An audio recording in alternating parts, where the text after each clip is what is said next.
Jean Toomer was born in Washington, D.C. on December 26th as Nathan Pinchback Toomer. He was the son of Nathan Toomer and Nina Pinchback. Nina was the daughter of Pinckney Benton Stewart Pinchback, governor of Louisiana and the first U.S. governor of African American descent. Jean Toomer himself was one of mixed racial and ethnic descent. He had descended from Dutch, French, Native American, Welsh, German, Jewish, and African American bloodlines, and because of his heritage, could easily pass for white. Throughout his childhood until age 18, Toomer lived alternately as white and as African American. In 1895, Toomer and his mother were abandoned by Toomer's father and were forced to move into the household of Nina's father, Pinckney Benton Stewart Pinchback. He allowed them to move in with him in Washington on one condition, that they would change Toomer's name from Nathan Toomer to Eugene Toomer. Later in life, Toomer shortened his name to Gene. During his early years, Toomer attended both all-white and all-black schools. In 1909, following the death of his mother, Toomer renounced all racial classifications and sought to not live as a member of any racial group other than as American. According to Robert V. Jones, for the next 3 years, Toomer studied agriculture, physical education, psychology, and literature at several colleges and universities, including the University of Wisconsin from 1914 to 1915, the Massachusetts College of Agriculture in 1915, the American College of Physical Training at Chicago 1916, the University of Chicago 1916, the College of New York 1917, and New York University 1917, although he never took a degree. It was during these years, however, that he was preparing to be a writer by attending off-campus lectures on naturalism, atheism, psychology, evolution, and socialism, and by reading numerous philosophical and literary works, such as those by William Shakespeare, George Santayana, Charles Baudelaire, William Blake, Sherwood Anderson, Leo Tolstoy, and all the major American poets, especially the Imagists.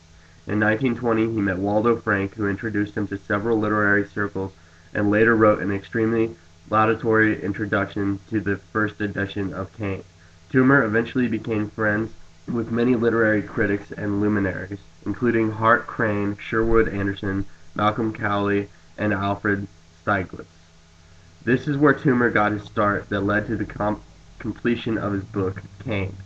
Between 1918 and 1923, Toomer wrote the short stories Bona and Paul, Withered Skin of Berries, the plays Natalie Mann, Balo, and many poems such as Five Vignettes, Skyline, Poems and Seeds, Gum, Banking Coal, and The First American. Jean Toomer said of The First American, "I wrote a poem called The First American, the idea of which was that here in America we are in the process of forming a new race, that I was one of the first conscious members of this race. I had seen the divisions, the separatisms, and antagonisms, yet a new type of man was arising in this country, not European, not African, not Asiatic, but American.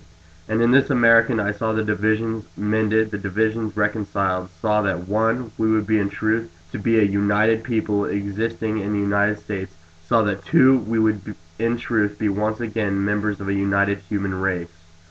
Throughout his life, Toomer completed many works, credited with writing Cain, Blood-Burning Moon, Problems of Civilization, Essentials, Definitions, and Aphorisms, an interpretation of Friends Worship, The Flavor of Man, and the collected poems of Jean Toomer. Among all these writings, Cain is one of the most profound and is still influential to this day. Cain is helpful in understanding the injustices of society toward African Americans. The poetries and stories told in Cain are beautifully and eloquently written. The writings provided in Cain can also make one feel as if they are part of what is going on in the story. One can feel the emotions expressed in Cain and the pain that is expressed in Cain. The way that Cain is written is comparable to the way that some Greek literature has been written. The opening of Cain reminds one of a chorus in Greek literature. Greek literature uses a chorus in order to introduce a story, often tragedy. According to D.J. Conacher, two distinct uses of chorus in Greek tragedy.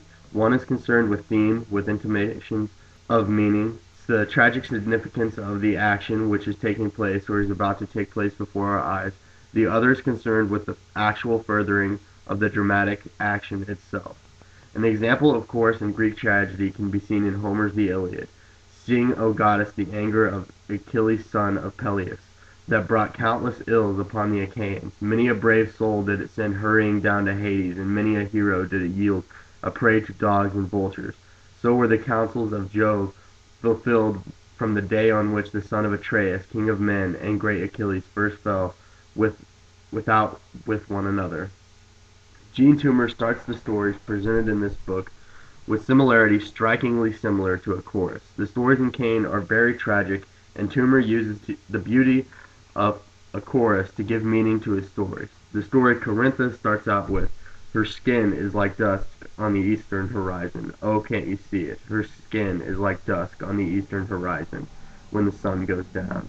Before the story of Becky, Toomer has written two poems to introduce the story. One is called Reapers and the other November Cotton Flowers. Both of these poems are similar to a chorus. For example, Reapers says, "Black reapers with the sound of steel on stones are sharpening scythes. I see them place the hones in their hip pockets as a thing that's done, and start their silent swinging one by one. Black horses drive a mower through the weeds, and there a field rat, startled, squealing bleeds, his belly close to ground. I see the blade, blood-stained, continue cutting weeds in shade." Greek tragedy has often been used to have an epic feel to it. Greek literature is full of great epic poems. Epic poetry has often been used to describe the epic struggle of humanity to survive. Toomer has used the chorus as a device to describe the epic struggle of African Americans.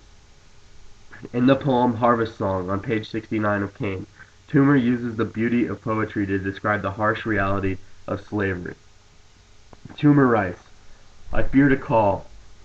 What should they hear me and offer me their grain, oats, or wheat, or corn? I've been in the fields all day. I fear I could not taste it.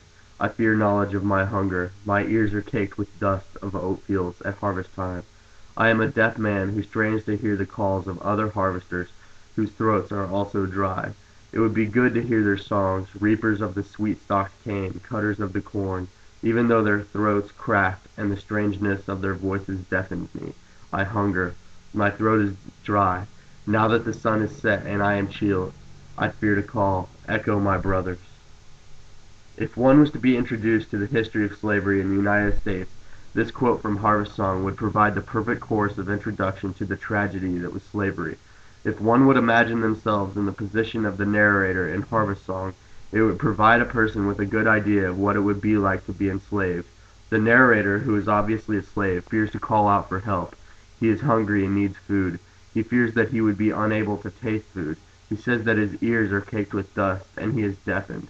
He fears that if he were to call out for help, no one would hear, because everyone around him is in the same position he is. Perhaps they would not hear him, because their ears are caked with dust too.